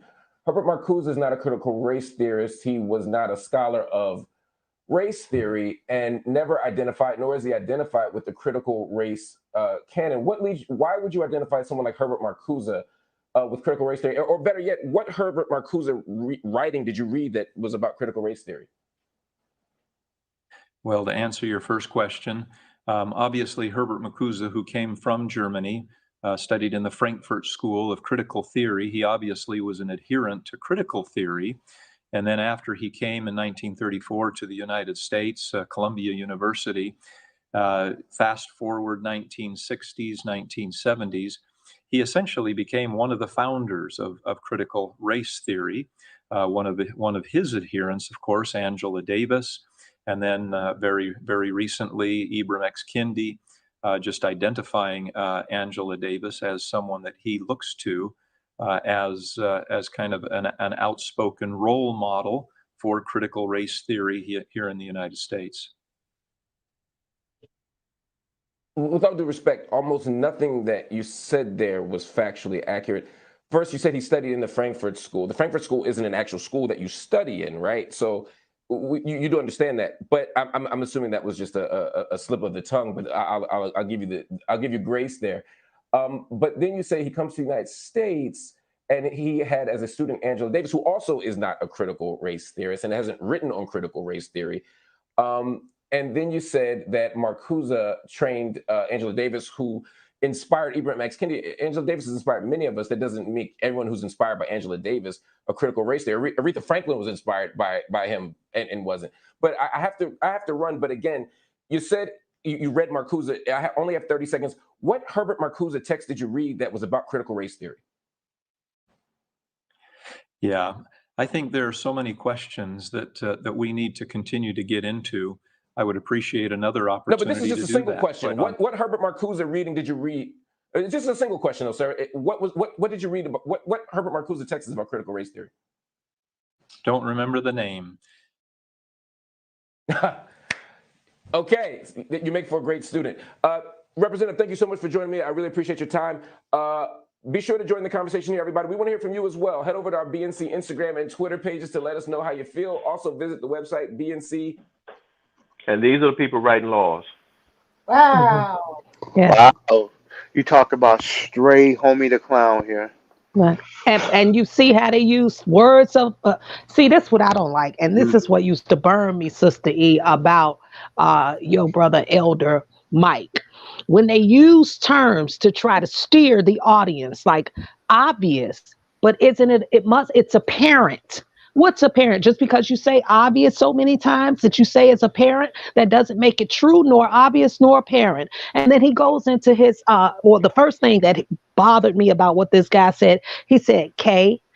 Okay, like cutting off the okay, meaning okay, This is what it is. You get it? That's it. We don't want to talk about that part no more. Let's move on. Okay? You understand? Okay? And then the avoidance tactic. This is how we really have to be careful. And as Pastor Kelly says, listening with intelligence. Because again, how did Hasatan trick the us in the garden with words and manipulation and change tactics, and Yeah. it hasn't changed. The lies haven't changed. He looked like he was lying. He wanted that gentleman to accept the lie just because he said so. And many times we are expected to go along with something just because they said so. And when you buck up against what they said, then you become an enemy of the state. I yield back. Right. Mm-hmm. Yeah. In most cases, they have not. Again, it goes back into what the guy originally said, and we got to look at it. I'm looking at it from the standpoint of the number one question I'm asking: how can you connect the dots for me in the connection between critical race theory and Marxism? There is There's no none. connection when you look at the. Yeah, you're right. There is no connection. But look at it from their eyes, it's a division and a divide. So I'm gonna play something. Anybody got something to say before I play this? I do, sister, and I know I hear somebody else want to say something. Um, the other thing, I like how the brother, he was very skillful because, and this is what we have to do. You see how he made what is it? A doorway or a gate of escape for the man to give him an out because you obviously lying. So he said, and I'm just gonna give you grace in that you misspoke. It's like I hate that we have to do that, but sometimes we have to appear as though we are falling for the woolly bobo just to get them to keep talking so that they can continue to lie and the truth will show up that these people are obvious liars, many of them. I yield back. Yeah. I, I was I just would suggest, too that if you could tell people what the name of the link is, Sister E, so that people can go watch the entire video because there's some good information in there. Mark Lamont Hill does a good job of actually explaining what CRT is. Okay. Let me get the. I'm For sorry. me, it's the arrogance of it all. That's what I notice a lot of times when it comes to the white community is that they won't really have a deep understanding of something that they're talking about, but they will come off as though they are experts in the field. So what he was doing was trying to sound like he was intellectual about hmm CRT. And in fact, he didn't realize that Mark Lamont Hill was a lot more experienced with the topic than he was. So rather than just humbling himself and saying, no, actually, I haven't read any specific text, he goes on and he lies and says, oh, I can't Right, remember which one I right. read. It's the arrogance of it all. That's one of the things that have upheld the system of white supremacy is that they're trained from youth and having this arrogant attitude of Absolutely. superiority just in the way that their voice inflections are and the way they say things. Yes. So that's what I observed. Right. And I was, again, what I was saying is he was basically saying, I am, say, he was being trying to be authoritative, says, simply because I'm white, you must believe me. That's You, right. That's you have to mhm. believe me. And then the idea of, like I said, when you look at, race, try to attach this to communism, even though there's no connection whatsoever, they try to, they try to extract race and say this is a class issue. This is a class issue, the haves against the have-nots, and try to extract race from the equation altogether. And that's why they say, oh, but and this is what it really is. But it's like, no, it's not. Race is a central aspect of all this. This is not a class issue. It is definitely a race issue. So, like I said, as long as we can keep that part of it, right, you can't connect it with communism. But we'll say again, what they're trying to do is extract race out of it, say this is a class issue and therefore Marxist. Yep. And it's not. It's not. That is so interesting to me. Um, I could say this: critical race theory has been on the forefront right at the same time in parallel with the woke movement. It's been around, but it's really gotten heightened here recently, and it's right around the time of being called woke. And I believe I said this a while back. I said I think woke and that whole concept of the woke movement will almost be equated to, like I said, a communist community, a communist party, because it's teaching racism and what really happened in the system of racism, which they have called critical race theory. And now, people who speak on this will be considered to be against the country. They're turning it into a thing of the country being divided because of this theory. The country was divided day one. So, Period. From jump. so this ain't nothing new. So here I go right here. I'm gonna play Well, this. didn't you know, Susie, that Barack Obama divided the United States, according to them? Oh yeah, Barack just came along out of nowhere and just divided us, and we was happy, and we was just the the Yeah. the field people. I don't want to say the N word. They was going like they was supposed to go. They wasn't messing with our system, and now these ninjas then woke up and messed our system up. So we got the nesta mentality. But what makes me so mad is when our community follows that whole thing of this country this is our country, and it's teaching Marxism, and it's a class thing, and to tell me that it ain't no class thing. It's definitely not a class thing. I don't think it's a class thing. It's a race thing. Well, I So agree. I agree that it's our country in the sense that our ancestors, our forefathers, our when I say our forefathers, I'm talking about our great granddaddies and great grandmamas. They poured their sweat and blood, oh you yeah, know, to build this country. So yeah, we this I totally believe in ADOS. But as far as what some folk are saying is about class, I mean, there is class warfare. Don't get me wrong. I Yeah. mean, the country was initially set up for wealthy white men, or Hmm. landowners. So poor white people, they got whatever they got. They wasn't really set up for them. But as things evolved, the wealthy white owners told them, hey, at least you're better than those people over there, those slaves. So that's how they pitted us against pitted the poor white people against black people. Right.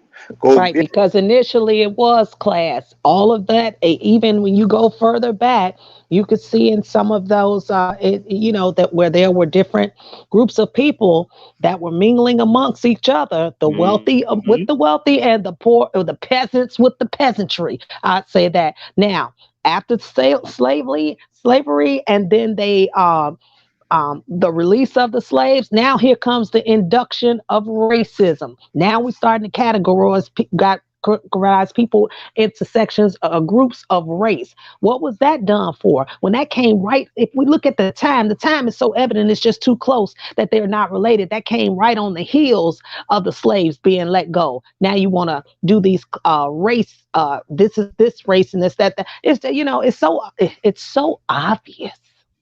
correct. It's so Yeah. obvious that it's ridiculous that it's when you look at how this, and I'm gonna let Errol speak because I know he's trying to chime in. But when you look at the original setup of when they first made Virginia a colony, or the first colony, the number one goal was to bring the people from Europe over here, and if they worked the land, they got free property. Hmm. When I saw that, I was like, wait, I didn't know that. But they had to just be involved with the cultivating of the land. And guess what happened? They was dying off left and right. So they initially walked in, everything was given to them. Yeah. So when they say given, y'all were given a system. Y'all was given, say, if you buy into this system and come over here, we'll give you free land. And right behind them building that constitution, here comes the people that actually built this land. And I agree with you. I love the fact of what my ancestors did. But the system itself, yeah, I can't rock with it. So let me do this real quick. Critical race theory is a way of thinking and teaching about America's past and present by looking at the role of systemic racism, what we've just been discussing. But the very term itself, critical race theory, has become a political flashpoint across the country, especially when it comes to how to teach young people about justice and equity in America. As Amna Nawaz reports for our Race Matters series, the debate over its potential role in school curricula has set off a firestorm that has roiled school districts and state legislatures nationwide. It's already over. It's got to be over. Next year, Jameson Maddox will be a senior here in Loudoun County, Virginia. His favorite subject is history, even though he felt Black history was lacking. I think there could be some things that happened in history that should have been taught. In school, did you learn about the Tulsa Massacre? No. Did you learn about Juneteenth? No. Do you feel like those are things that should be taught as part of your formal education? Definitely. Jameson's mother, Vanessa, agrees. This is American history. All of it should be taught in a certain context and also age appropriate. Maddox, who works as a job recruiter, and her husband raised both their sons in this affluent Northern Virginia suburb over the last 2 decades. Last year, as the national racial reckoning resonated here, Vanessa joined a Facebook group pushing what they see as anti-racism efforts in school. When I saw the anti-racist parent group, I'm like, okay, I got to be in that. What spurred you to join that group in the first place? What has that been like? There is a definite need for a group like this. I like to be surrounded by like-minded, fair-minded, equitable people. You don't have to think like me, you don't have to be like me, but you do have to be anti-racist. Not everyone in Loudoun County sees it that way. There were parents that were just sick of it. They were just sick of, constantly being told, if you don't agree with me, then, you're a racist. Ian Pryor's 2 daughters are in elementary school here. He's a former Trump administration Justice Department spokesman, now leading a group called Fight for Schools, a political action committee pushing back on equity and inclusion measures. We're not about not teaching history. We're about teaching history in an objective way that is not represented as America is systemically racist. When you're looking not at individual acts of racism, but the systemic racism that exists within America's educational institutions, what would you suggest be done right now? So there's a balancing act here of making sure that there's equal opportunity for all, that we're committed to meritocracy, but also that when we are trying to figure out how to deal with any kind of social problems, we do not overstep and overreact. There's 2 signs right there. Parents who agree with Pryor are now part of a growing chorus opposing what's known as critical race theory, or CRT, often a graduate-level framework that examines how the legacy of slavery and segregation in America is embedded in legal systems and policies. The thing is, critical race theory isn't being taught here, but that didn't stop dozens of parents from flooding a recent school board meeting to protest it. The critical race theory has its roots in cultural Marxism. It should have no place in our schools. I will do everything I possibly can to fight to the bitter end until you prove to me that you are not teaching my children that they are racist just because they're white.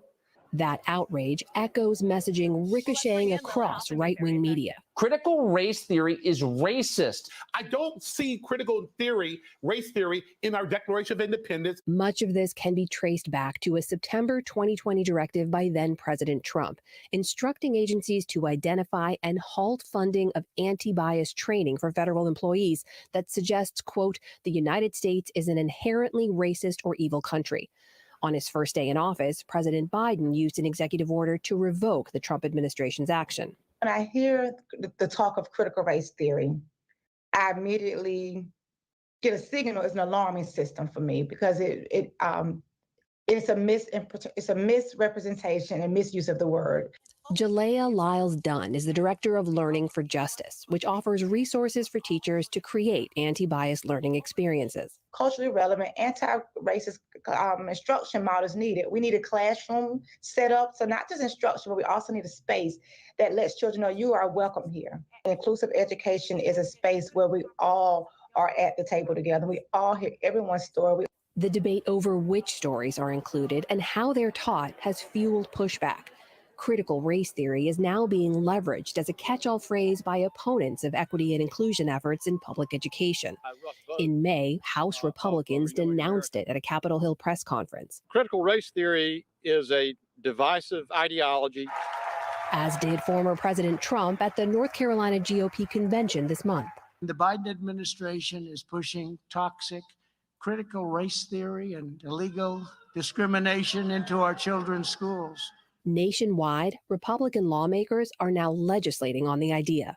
According to EdWeek, as of June 18th, 25 states have introduced bills or taken other steps to restrict education on racism and bias. That includes 5 states, Texas, Idaho, Iowa, Oklahoma, and Tennessee, where bills have already been signed into law.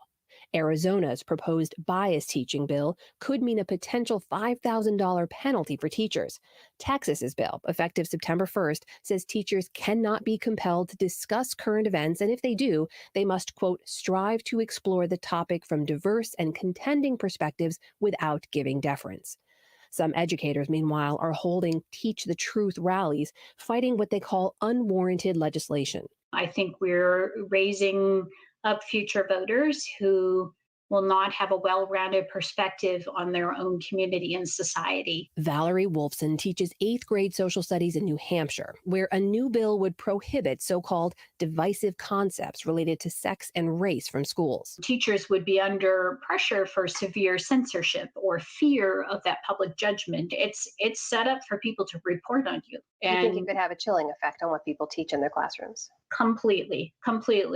Back in Loudoun County, we sat down with school superintendent Scott Ziegler. We have said for months now, we are not teaching critical race theory in our schools. We're not using any type of program to quote unquote indoctrinate or convert our children. Our equity work is all about doing what is best for children. That equity work was implemented after outside probes found Black and brown students disproportionately disciplined in Loudoun County, facing racial insults and racially motivated violence, and students of color harmed by school practices. What was decided at that time was we need to endeavor on a program, a systematic program to help our teachers with this, to give them the knowledge and understanding so they can have conversations around race, very open and very honest and sometimes very tough conversations, so that they can make our schools better for students. The district put anti-bias training in place for teachers, the majority of whom are white. That was back in 2019. Ian Pryor's group launched this year in 2021. Superintendent says there is no critical race theory being taught here. Why are you arguing against something that's not being taught? No one is saying that they're teaching critical race theory in Loudoun County public schools like it's physics or chemistry. It's being implemented through teacher trainings, and that ultimately drips down to how they teach our students.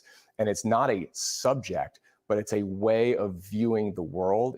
Vanessa Maddox says she and other parents will continue to push for equity admitting that it's not and being more taught. inclusive education around American history. The opposition groups are saying, we don't care if you teach Black history or, other parts that haven't been taught.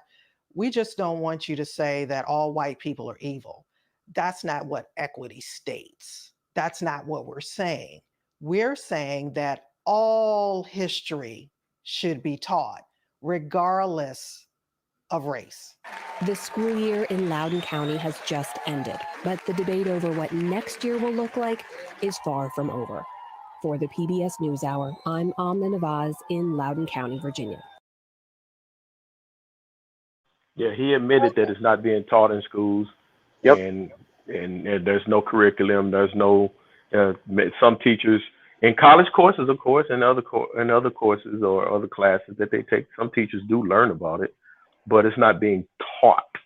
And he couldn't even give an example of how teachers are teaching it to students.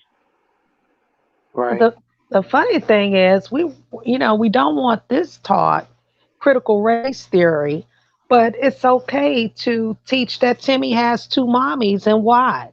It's okay to have in our schools proper techniques for bondage and anal sex and pederasty, so that they don't have to get that information out somewhere else. The schools are teaching it. They have that in the sexual education and development classes. Those things are okay. It's okay to discuss things that have affected historically the LBGT community, but not the BLACKY community. The hypocrisy of it all. So, and that gentleman that was being interviewed, you could see, first of all, I could see right through him. He is a liar. When his eyes didn't blink and he was trying to look too straightforward when the interviewer, he knew he was being deceptive right there. What he didn't want to do is upset his structure, the power structure. The Trump guy, the one I'm talking about, the one who was the Trump person. I yield back. Right. That's what I was going to say earlier. Again, talking about critical race theory. When it comes to, I say, what you might want to do is look at, how did this separation come about? Say if you look up Bacon's Rebellion, 1676 to 1677, it was like what they're fearing is because we talked because they always bring up again class, and so we want to we think about at the time the aristocracy, the rich white planters versus again the indentured servants from Europe and the enslaved Africans. What scared them the most was that when you had Bacon, who rebelled against the governorship of Virginia back then because he wanted more of the Indian lands that were there, and so he basically ended up attacking the friendly Indians, were friendly with their government by using the African and indentured European servants. When they saw that, they said, "Okay, wait a minute. We got to have a separation between these two because they outnumbered the Europeans who were there, and so that's why they ended up coming and saying, "Hey, we'll give you, like I said, we'll give you land if you would just go ahead and make sure you keep an eye on those Africans over there, that you could become one of us." And so that whole concept, say again, started flowing through and started basically the seeds of the infrastructure that we see now. So, like I said, historically speaking, this whole thing came from Bacon's Rebellion, when we actually saw the separation of white and black people, and then the lie being told over the centuries is again that racism is an individual issue and not a systemic issue. They literally don't even look at their own history. I see the futility of it all. It is very clear to see that they're unraveling at the seams, and that's on all fronts. Correct. Yep, So, rapidly. Absolutely. yeah, they're unraveling, and so what you see, it's like fighting against a boogeyman, right? Because it almost reminds me of Gideon fighting the Midianites, right? It's like the Most High is putting fear in their hearts for what they know is coming, and so they're fighting, thinking that they're hurting us and affecting us, but in reality, they're hurting themselves because they're speaking their own judgment upon them. And so when it's very clear and evident, as the sister said, that we want all history to be taught because it's all American history. It's not Black history or white history, it's American history. And they try to use this word salad to You cut off, sister. We lost you, sister. It's not being taught directly in the schools. Sus, you kind of choppy, sus. And the fact that they're rallying together.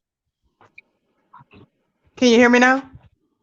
Can you hear me now? Yeah, you're better. Can you You're hear me now? better. Mm-hmm. Okay, sorry, y'all. I was away from the little Wi-Fi connector. No, I was gonna say real quick because I'm at.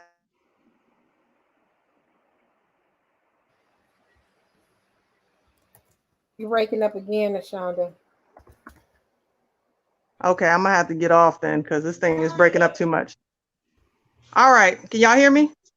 Yeah. Okay, real quick. I just say they're fighting against their own conscience. At the end of the day, that's what they're fighting against. And I yield back. This conversation is going to have to be a part 2 to this because it's a little bit more to unpack.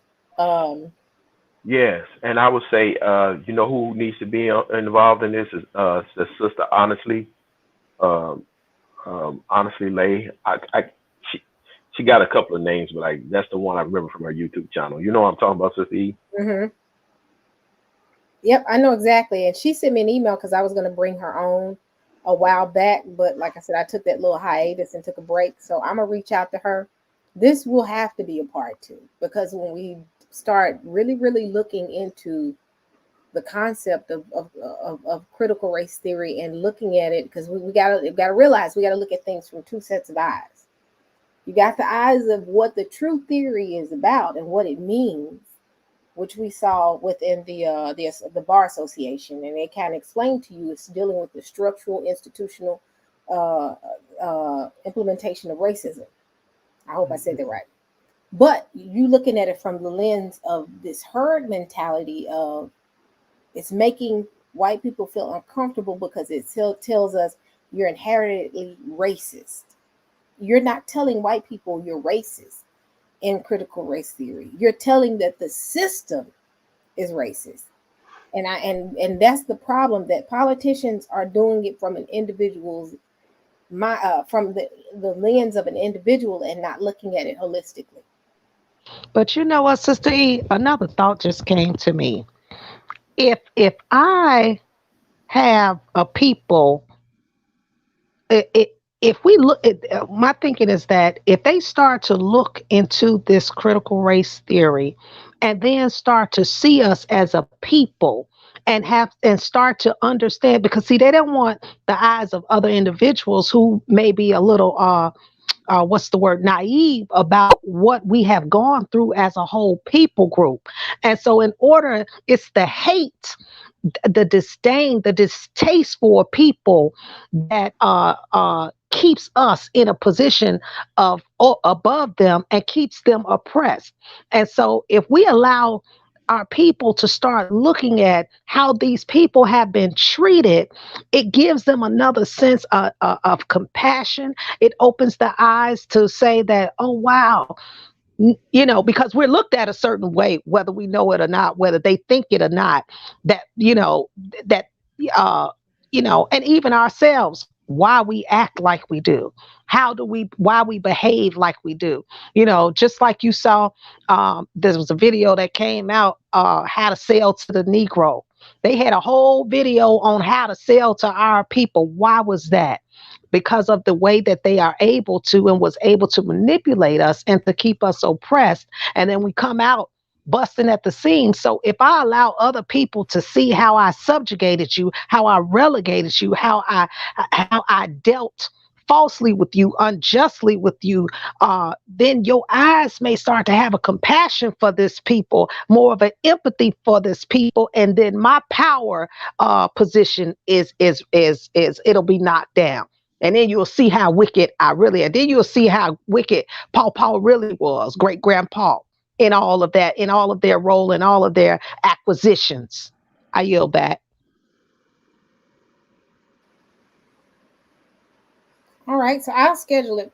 Brother Bruce, I'll reach out to you. Send me your email. Well, email me and I'll schedule it. I'm going to reach out to Honestly. She sent me a message. In fact, I think she sent me her number. So I'll reach out to her and I'll schedule it. I do want to have a part two of this week if possible. J Mac, I'll pull you up, and Truth is Light, Arrow Spike, y'all can come up as well. And we can have a good conversation about this.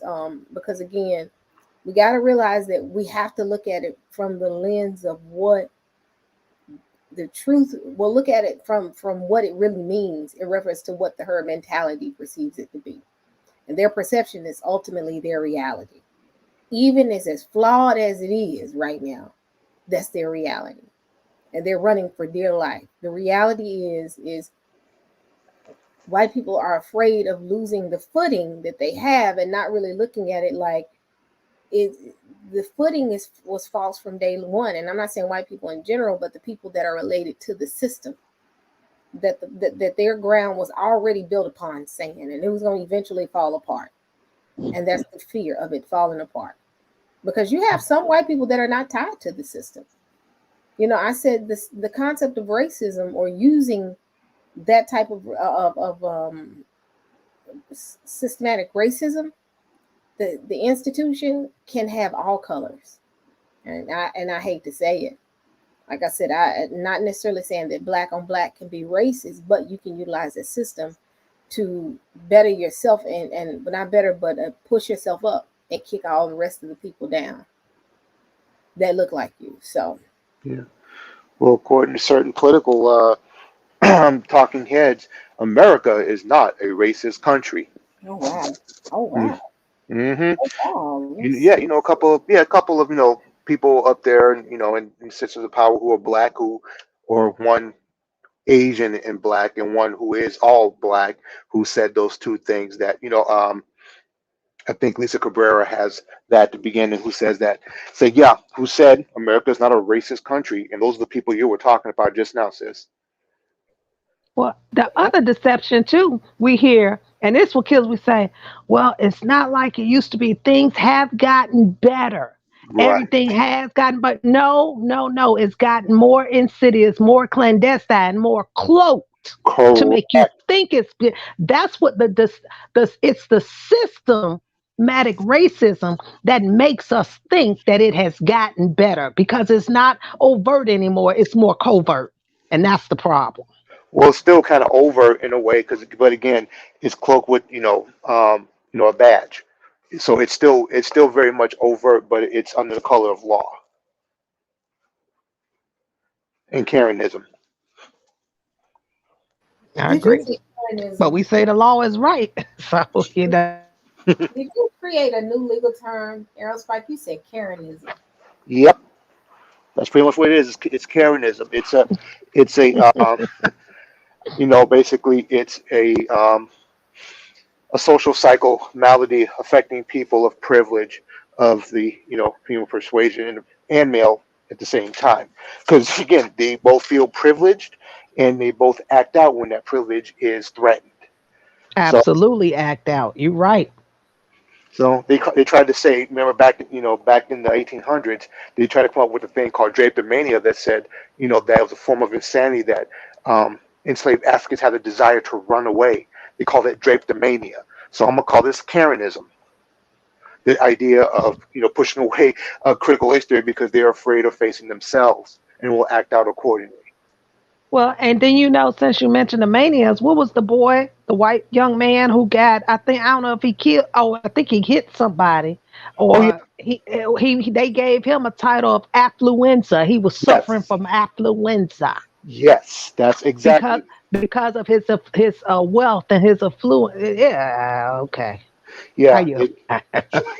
yes, they came up with all kinds of insanity, insane, ideas to try to justify the actions of people. So, like I said, Karenism, Karen and Kenism, that's what it is.